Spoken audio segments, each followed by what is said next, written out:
옆에 계신 분하고 한번 인사 나누겠습니다. 감사합니다.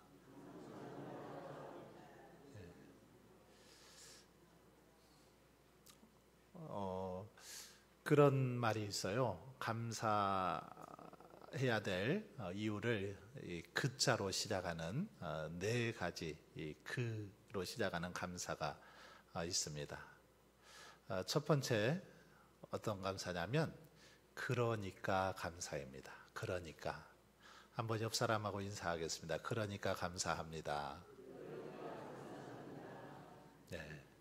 그 다음 두 번째 감사는 그럼에도 감사입니다. 자, 그럼에도 감사합니다. 세 번째 감사는 그럴수록. 자, 그럴수록 감사합니다. 네 번째는 그것까지 감사합니다. 자, 그것까지 감사합니다. 예, 예, 그렇죠? 그러니까 또 그럼에도 그럴수록 그것까지 정말 이것은 모든 상황 속에서도 감사해야 될 것을 우리에게 가르쳐주는 그런 인사가 아닌가 싶습니다. 범사에 감사하는 저와 여러분의 삶이 되어질 수 있기를 바랍니다. 지난주에 이어서 오늘 감사하는 생활 두 번째 시간을 갖고자 합니다. 오래전에 그 미국 미시건주에 있는 큰 이 호수에서 이렇게 그 선박이 침몰을 하는 아주 큰 사고가 났습니다. 배가 침몰하니까 뭐 많은 사람들이 탔다가 막 사방에서 살려달라고 아우성을 칩니다. 이때 한 대학의 수영 선수가 있었는데 이 선수가 수영을 잘하니까 그 물속에 뛰어들어서 많은 생명을 살렸습니다. 무려 23명을 그 수영 선수가 살려주죠. 그러니까 이 일이 있은 후에 뭐 매스컴에서 각종 뭐 방송 신문에서 이 수영 선수에 대해서 이렇게 자세하게 소개도 해주고 이름도 가르쳐주고 이러면서 뭐 스타 아닌 스타가 되죠. 방송에 주요 뉴스로 그렇게 뭐 소개도 되었습니다. 그런데 세월이 이제 많이 좀 지난 후에 이렇게 신부님이 말씀을 전하면서 미사를 하면서 그때 그 일에 대해서 예화를 들었습니다.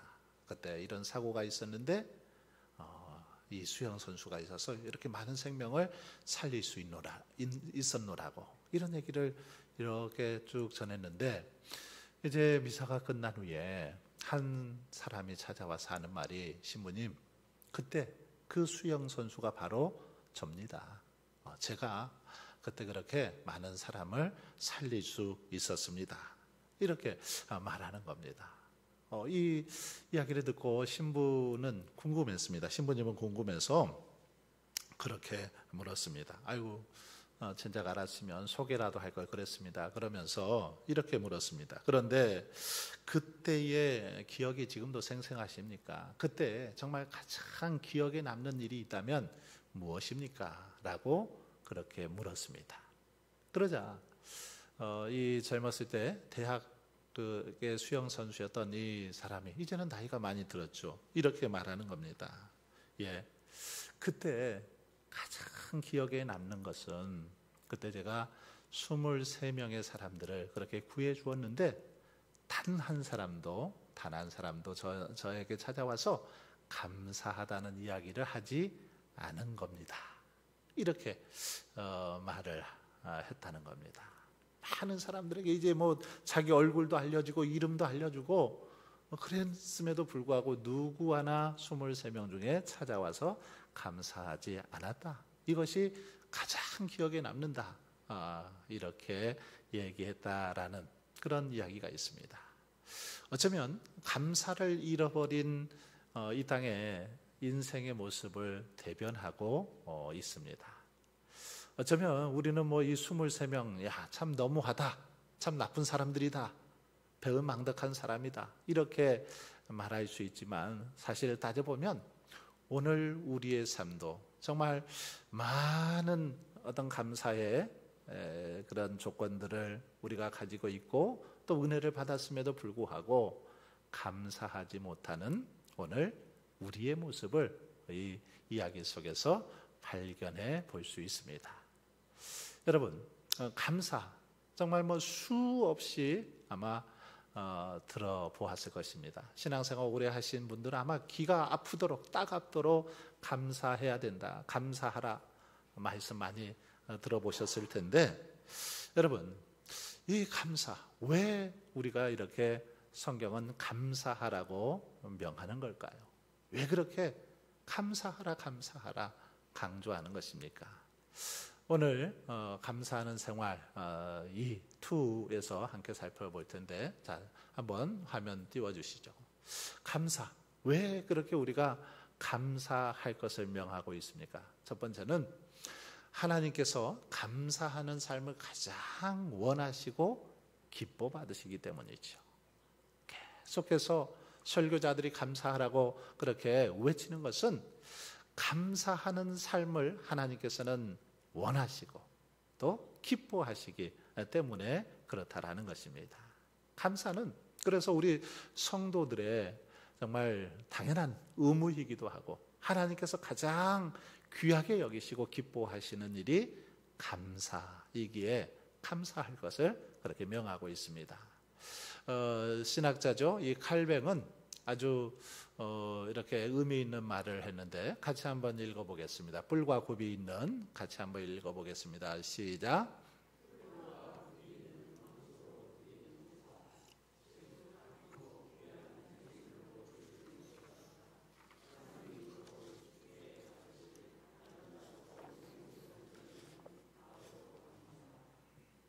예, 뿔과 굽이 있는 황소로 드리는 제사보다 한마디로 말하면 하나님이 더 기쁘게 받으실 감사, 그것은 뭐냐? 제사는 뭐냐? 바로 감사다. 감사. 뿔과 굽이 있는 이 황소를 드리는 것보다, 이 황소 요즘 얼마나 값이 하는지 모르겠습니다만은 비싼 건 한 1,000만 원씩 하나요? 이 황소를 한 마리 하나님께 드리는 것보다 하나님 앞에 진정으로 감사하는 것, 이것을 더 귀하게 여기신다라는 것이죠. 이 감사를 더 기쁘게 받으시더라는 사실입니다. 자, 넘어가겠습니다. 이제 예수님께서 드렸던 한번 감사에 대해서 살펴보고자 합니다. 우리 주님도 이 땅에서 감사의 삶을 사셨죠. 예수님이라고 감사하지 않은 게 아닙니다. 주님도 하나님 아버지께 감사했죠. 어떤 감사를 드렸는지 한번 살펴보겠습니다. 먼저 요한복음 6장 11절 말씀 같이 한번 읽어보겠습니다. 시작.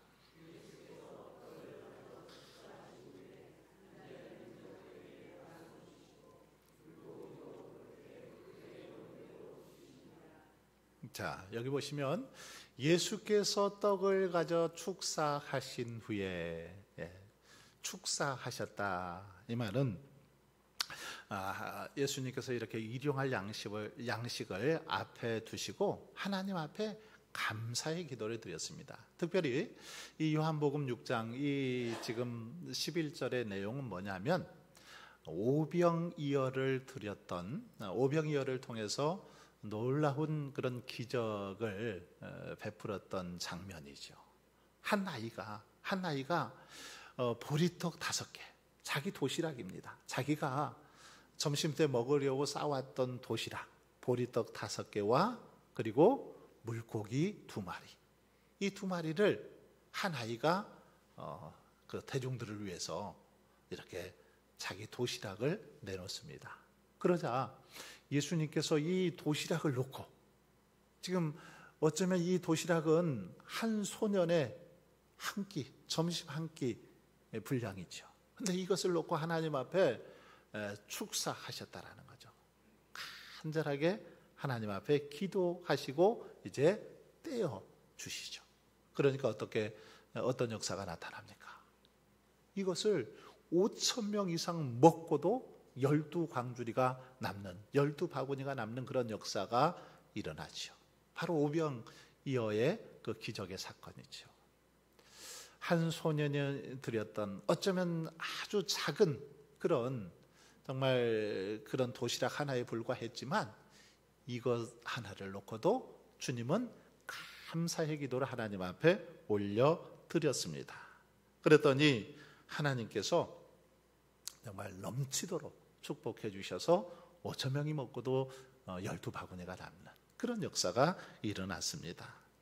여러분, 주님의 이런 감사의 모습은 모든 것을 공급해 주시는 분은 하나님이시다라는 사실을 우리에게 다시 한번 깨닫게 해줍니다. 주님은 작은 거, 지극히 작은 거 하나도 하나님께서 주셨습니다 하고 하나님께 감사합니다 라는 마음을 모아서 그렇게 축사했다라는 것이죠. 그랬더니 하나님께서 그 모습을 보시고 놀라운 은혜로 축복해 주시는 것을 볼 수 있습니다.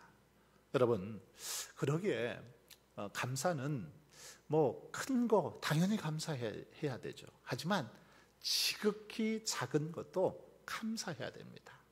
지극히 작은 것도 감사할 때 하나님은 더 큰 또 감사의 제목들을 우리에게 허락해 주시는 것을 볼 수 있습니다.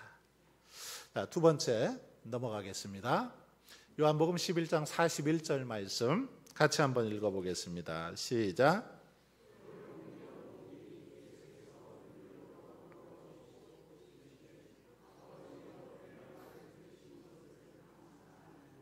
네. 자, 이 구절이 무슨 말일까요? 이 구절은 바로 죽은 나사로를 이제 이렇게 살리시는 그 장면의 내용이죠. 돌을 옮겨놓으니 예수께서 눈을 들어 우러러 보시고 이르시되 아버지여 내 말을 들으신 것을 감사합니다라고 그렇게 기도하고 있는 그런 모습을 볼 수 있습니다. 이 말씀은 예수님께서 하나님께서 자신의 기도를 들어주신 것에 감사하는 그런 모습을 우리에게 보여주죠. 하나님께서 기도 응답해 주신 것, 하나님께서 자신의 그 간구에 귀 기울여 주신 것, 이것에 대해서 감사하는 주님의 그런 모습을 볼 수 있습니다. 여러분, 기도 응답에 대한 감사라고 말할 수 있죠. 하나님께서 우리에게 베풀어 주신, 응답해 주신 것들에 대한 감사, 바로 주님의 모습 속에서 우리는 발견해 볼 수 있습니다. 그래서 눈을 들어 우러러 보시고 하나님께 감사합니다. 마음을 다해서 감사하는 그런 주님의 모습을 여기서 볼 수 있습니다. 자, 그 다음 넘어가겠습니다.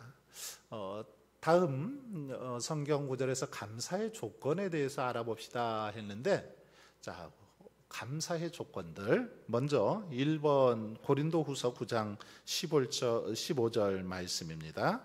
같이 읽어볼까요? 시작.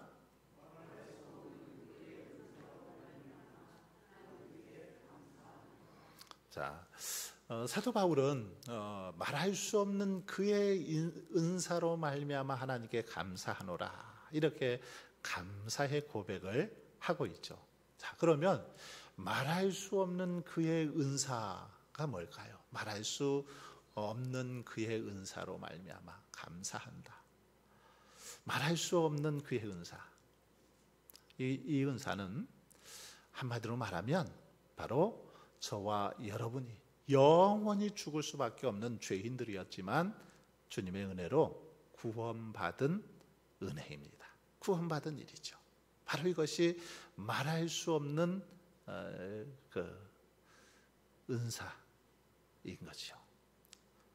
도저히 정말 말로 다 표현할 수 없는 너무도 크고 놀라운 그런 은혜를 입은 것 아니겠습니까? 저와 여러분이 구원받은 거 정말 뭐 어떤 말로 다 표현하겠습니까? 표현할 수 없지요. 바로 그 은혜에 대해서 우리는 감사해야 된다라는 거죠. 구원받은 거. 감사에 어쩌면 구원받은 것은 감사의 첫 번째 조건이기도 하지요. 우리가 정말 매일 감사해야 될 첫 번째 조건은 구원받은 겁니다. 하나님의 자녀가 되고 백성이 되고 이렇게 주일날 주예전에 나와서 마음껏 찬양하고 예배할 수 있는 거, 이보다 더 큰 은혜, 더 큰 감사의 조건은 없는 줄 믿습니다. 정말 그렇지 않습니까? 구원받은 거, 이것보다 더 큰 감사의 조건은 없습니다. 이 사실을 늘 기억할 수 있기를 바랍니다. 네, 이것을 기억해야 돼. 구원받은 거, 이거보다 더 큰 감사 없다라는 사실을 기억할 수 있기를 바라고요. 자, 두 번째, 고린도전서 15장 57절 말씀 같이 읽어보겠습니다. 시작.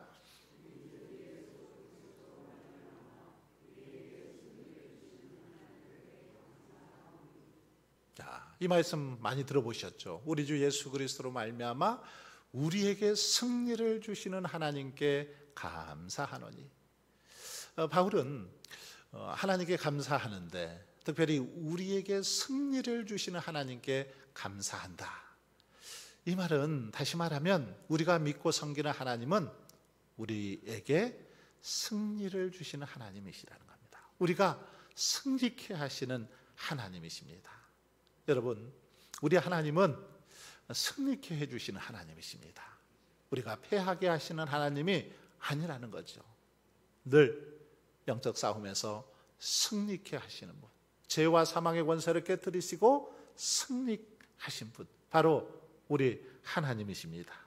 바로 그런 하나님을 우리가 믿고 하나님의 자녀가 되었다는 거 너무너무 감사한 일 아닐까요? 예수 그리스도를 정말 구주로 모시고 하나님의 자녀로 이렇게 살아갈 수 있다는 거 너무 감사한 일 아닙니까? 승리를 주시는 그 하나님, 승리의 하나님의 백성, 하나님의 자녀, 하나님의 그런 은혜를 받았으니 얼마나 감사합니까? 바로 사도 바울은 하나님, 이런 하나님 때문에 인생의 승리를 허락해 주신 하나님께 그렇게 감사하는 삶을 살았습니다. 여러분, 그러기에 저와 여러분도 무엇보다 승리를 주시는 그 하나님 때문에 감사하고 정말 기뻐하고 또 즐거워하며 살아갈 수 있기를 바랍니다. 예수 그리스도를 우리의 구주로 믿고 정말 그 주님을 믿고 의지하며 나아갈 때 이 땅에서 승리하는 삶, 복된 삶을 살게 해 주시니 참으로 감사한 일이죠. 더욱더 그러기에 감사하며 살아갈 수 있기를 바랍니다. 그 다음 보겠습니다. 다니엘 2장 23절 읽었던 말씀인데 다시 한번 읽어보도록 하겠습니다. 시작.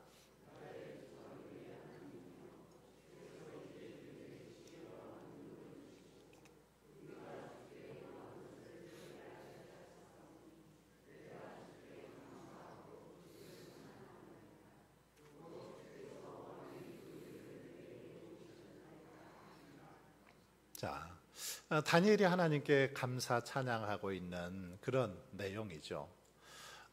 뭐라고 감사합니까?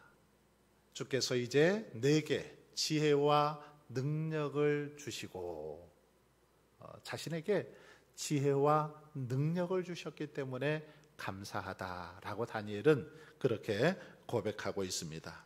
뿐만 아니라 우리가 주께 구한 것을 내게 알게 하셨사오니, 자신이 하나님께 구한 것을 알도록 해주신 것에 대한 감사를 드리고 있는 걸 볼 수 있습니다.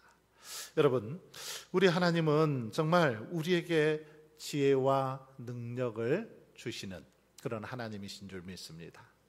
우리에게 이 땅에서 정말 이 땅을 지혜롭게 살아갈 수 있도록 필요한 지혜를 주시고 또 영적 싸움에서 승리할 수 있도록 능력을 베풀어 주시는 분, 우리 하나님이시죠.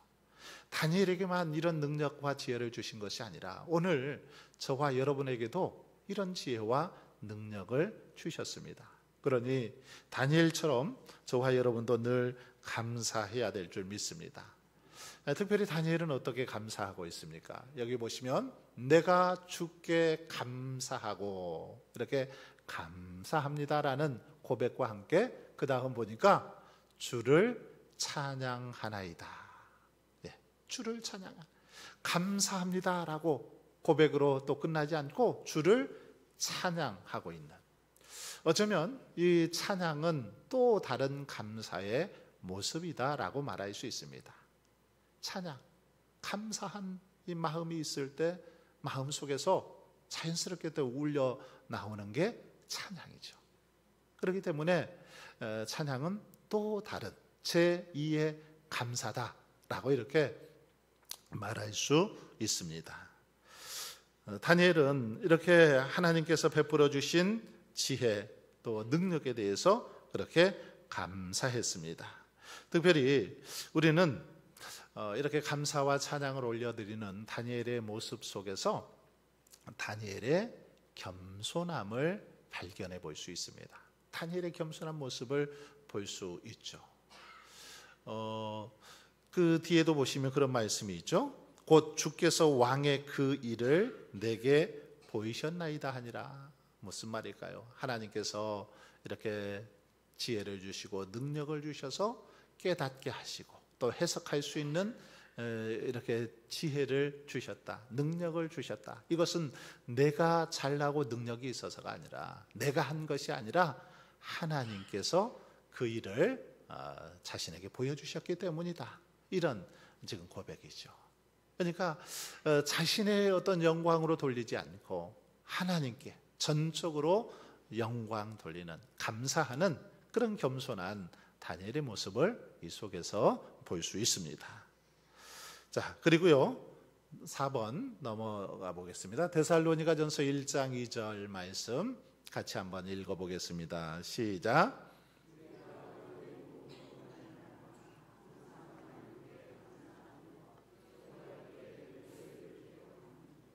자, 여기 보시면 바울은 데살로니가 교회 교인들을 향해서 이제 뭐 이렇게 서신을 쓰면서 처음 인사하는 그런 부분, 서론 부분에 해당되는데, 바울은 우리가 너희 모두로 말미암아 항상 하나님께 감사하며 기도할 때 너희를 기억하면, 이렇게 말하고 있는데, 데살로니가 성도들을 보면서 지금 감사하고 있는 바울의 모습을 볼 수 있습니다.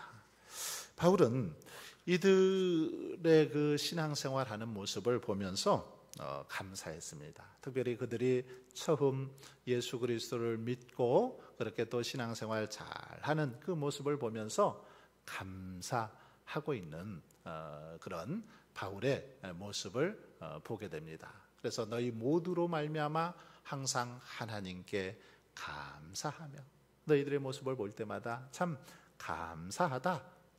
그리고 또 기도할 때에 너희들이 기억이 난다, 생각이 난다, 이러면서 이제 이렇게 서신을 쓰고 있는 그런 모습을 볼 수 있는데, 여러분, 저는 이 바울의 이런 어떤 인사말, 이런 글이 여러분을 볼 때마다, 저와 여러분을 볼 때마다 우리 주님께서 이렇게 고백하셨으면 좋겠습니다. 저와 여러분을 볼 때마다 사도 바울이 고백했던 것처럼 너희들을 볼 때마다 참 감사하다, 너희들을 볼 때마다 참 기억이 난다, 생각이 난다, 이렇게 이런 말을 들었으면 좋겠습니다. 너희들을 볼 때마다 참 감사하다, 너희들을 볼 때마다 많은 기억이 난다. 이 뒤에 나오는 이제 뭐 데살로니가 전서 그 내용을 보면 사랑의 수고와 믿음의 역사가 있는 그런 데살로니가 교회의 모습 때문에 너희들의 그 모습이 생각난다, 너희들 때문에 감사하다라는 그런 고백을 바울은 하고 있는 걸 볼 수 있습니다. 즉 다시 말하면 이들에게 감사한 것은 그들이 이렇게 열심히 말씀 안에 서 있고 신앙생활을 잘하는 모습을 볼 때마다 너무너무 감사하고 또 너희들의 모습이 늘 기억에 남는다라는 사도 바울의 그 인사말 가운데 한 부분이죠. 바라기는 정말 이런 그 인사말이 또 고백이 저와 여러분을 향한 주님의 고백이 될 수 있기를 바랍니다. 넘어가겠습니다. 그 아레이 토레이 목사죠. 같이 한번 읽어보겠습니다. 성경과 시작. 성경과 기독교 역사에서 기도의 능력이 있었던 사람은 모두 하나님께 항상 감사와 찬송을 드린 사람이었다. 르우벤 아처 토레이 목사인데, 이 토레이 목사는 특별히 기도에 굉장히 뛰어난 그런 사람이었습니다. 그래서 기도에 관한 많은 책도 이렇게 썼고, 기도에 관해서 많은 어떤 명언들을 남기기도 했던 그런 목사인데, 성경과 기독교 역사에서 기도의 능력이 있었던 사람, 기도의 어떤 능력이 있었던 사람은 모두 하나님께 항상 감사와 찬송을 드린 사람이었다.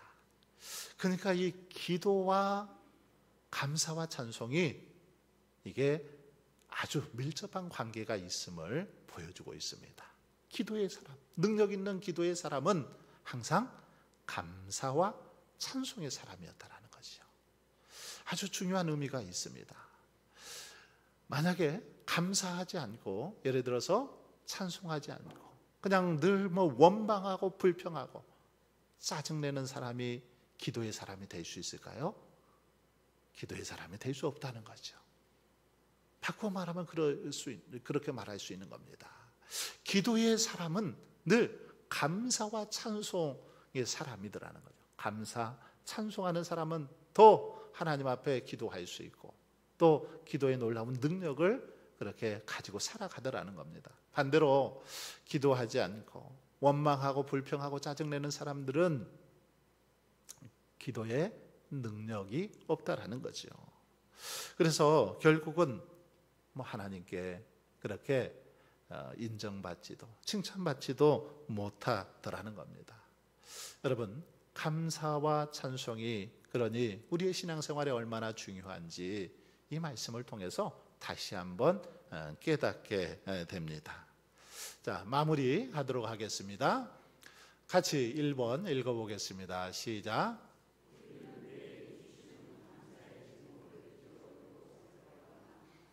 네, 그렇죠. 너무너무 잘 잊어버립니다. 많은 감사의 제목을 주셨지만 너무 쉽게 잊어버리고 살아가더라는 거죠. 자, 두 번째 읽어보겠습니다. 시작. 작은 것에 감사하는 자가 큰 것에도 감사할 수 있다. 예, 작은 것에 감사하는 자가 큰 것에도 감사합니다. 그래서 작은 것부터 이렇게 감사하는 습관을 우리가 들이는 게 중요하죠. 작은 것부터. 그래서 아주 작은 것부터 이렇게 감사하는 습관을 들이다 보면 큰 것에도 감사하죠. 우리가 이렇게 자녀들을 또 손주들을 이렇게 헌금 생활할 때 헌금 생활에 대해서 가르치고 또 지도할 때 어려서부터 훈련하는 게 참 중요합니다. 어려서 예를 들어서 1,000원을 이렇게 용돈으로 주었을 때 100원을 11조 하는 거 또는 감사하는 거, 어려서부터 이것을 잘 훈련하면 나중에 10,000원을 받으면 1,000원 할 수 있죠. 10만 원을 받으면 10,000원을 할 수 있습니다. 작은 것부터 계속 어려서부터 이렇게 훈련을 해놓으면 됩니다. 그래서 100만 원을 받으면 10만 원 이렇게 헌금 생활을 합니다. 그런데 이게 잘 되지 않으면 어떨까요? 작은 것부터 이 감사하는 습관을 들여놓지 않으면 나중에 예를 들어서 1,000만 원 중에 100만 원 헌금 생활 하는 거 결코 쉽지 않죠. 처음부터 그렇게 하려고 하면은 잘 안 됩니다. 그런데 이 작은 것부터 어려서부터 계속해서 이렇게 훈련을 하게 되면 자연스럽게 그렇게 할 수 있는 거죠. 그래서 우리가 감사하기 위해서는 이 작은 것에서부터 이렇게 어려서부터 계속해서 훈련을 하다 보면 큰 것에도 감사할 수 있게 되는 것이죠. 자, 마지막으로 모든 것이 하나님으로부터 왔기에 범사에 감사해야 합니다. 그렇습니다. 모든 것, 우리에게 허락해 주신 모든 것 다 누구에게로부터 왔다고요? 하나님께로부터 왔습니다. 그것을 인정하십니까? 네, 인정하세요? 네, 지금 여러분에게 있는 모든 것 정말 하나님께로부터 왔다. 이 사실을 인정할 수 있기를 바랍니다. 하나님께서 우리에게 건강도 주시고 물질도 주시고 가정도 주시고 또 뭐 직장도 주시고 모든 거 다 하나님께로부터 왔습니다. 이 사실을 인정할 때 우리는 그 하나님께 감사하고 또 찬양하고 영광 돌리게 될 줄 믿습니다. 다시 한번 이 사실을 기억하면서 범사에 정말 주님의 은혜, 주님의 사랑에 감사하며 살아감으로 우리 하나님의 기쁨이 되고 하나님께 영광 돌리는 저와 여러분 모두가 되실 수 있길 주의 이름으로 축원합니다.